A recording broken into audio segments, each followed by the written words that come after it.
Assalamualaikum warahmatullahi wabarakatuh. Hai teman-teman, pada kesempatan kali ini kami akan membahas tentang lingkungan sebagai sumber belajar. Sebelumnya, kami akan memperkenalkan kelompok kami yang terdiri dari yang pertama, Dila Fitri Ramadhani, NIM 2018-14-3362. Yang kedua, ada Cindy Ayu Clarita, NIM 2018-14-3345. Dan yang terakhir ada Teten Fajri Al-Amin, NIM 2018-14-3350. Apa sih yang dimaksud dengan lingkungan sebagai sumber belajar? Lingkungan sebagai sumber belajar merupakan suatu tata keruangan yang isinya manusia dan lingkungan sekitarnya. Baiklah, di sini saya, Cindy Ayu Clarita, akan memperjelaskan tentang lingkungan sebagai sumber belajar, antara lain koordinasi dan integrasi, lingkungan fisik, sosial, dan psikis, mempermudah pencapaian tujuan belajar secara efektif dan efisien.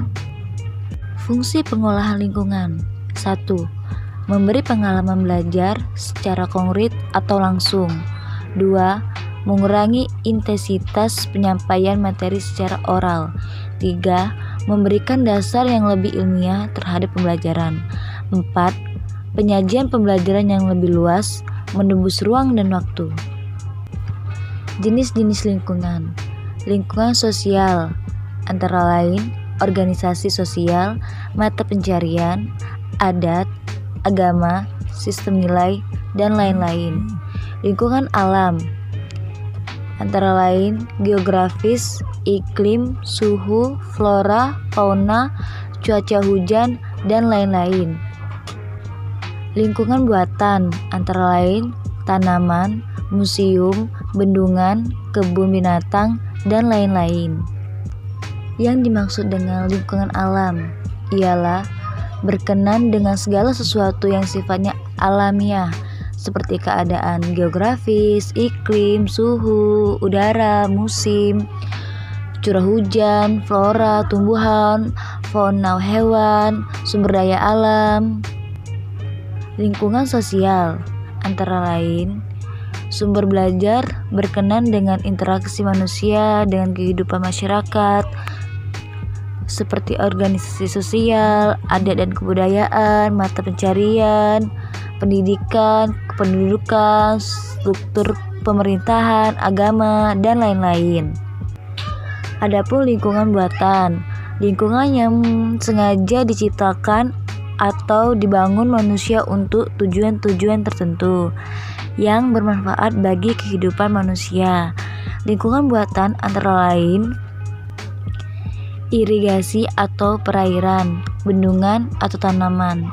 Baiklah, selanjutnya akan dijelaskan oleh saudari Teten Fajri Al-Amin. Baik, terima kasih. Saya akan melanjutkan paparan dari saudari Cindy Ayu. Pentingnya memanfaatkan lingkungan belajar. Antara lain, ada peran lingkungan. Maksud dari peran lingkungan di sini adalah ketika siswa yang dikelilingi oleh lingkungan belajar yang kondusif, seperti lingkungan keluarga dan lingkungan sekolah, maka siswa akan memiliki prestasi belajar yang tinggi.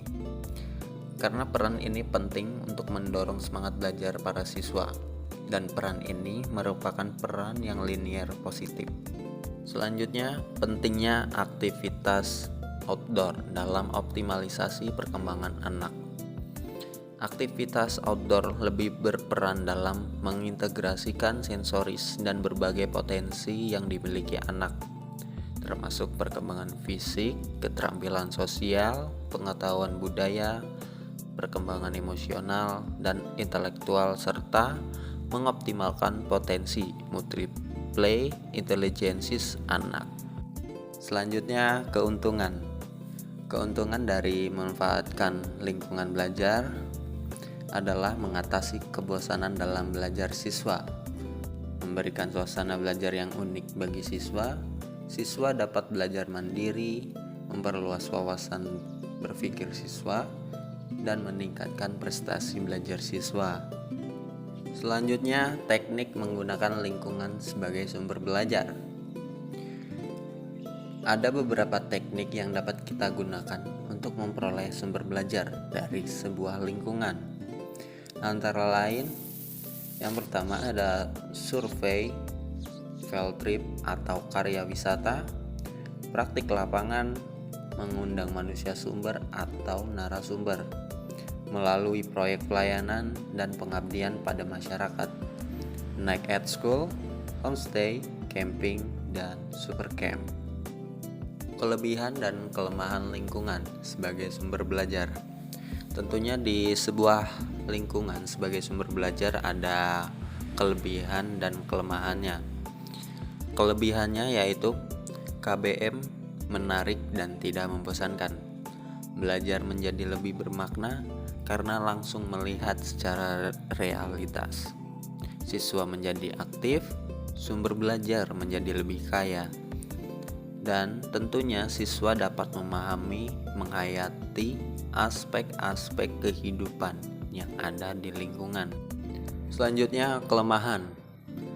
Jika persiapan tidak matang, akan terkesan main-main. Ada kesan dari guru dan siswa bahwa kegiatan mempelajari lingkungan memerlukan waktu yang cukup lama, sehingga menghabiskan jam pelajaran di kelas. Sempitnya pandangan guru bahwa kegiatan belajar hanya terjadi di dalam kelas. Baiklah, dapat disimpulkan lingkungan sebagai sumber belajar bahwa pembelajaran dengan memanfaatkan sumber belajar merupakan cara yang efektif untuk mengembangkan cara berpikir kritis pada peserta didik dan membawa peserta didik untuk mengamati lingkungan. Akan menambahkan keseimbangan dalam pembelajaran antara lain pengembangan fisik, pengembangan aspek keterampilan sosial, dan pengembangan intelektual. Itu saja yang dapat saya simpulkan. Sekian dan terima kasih.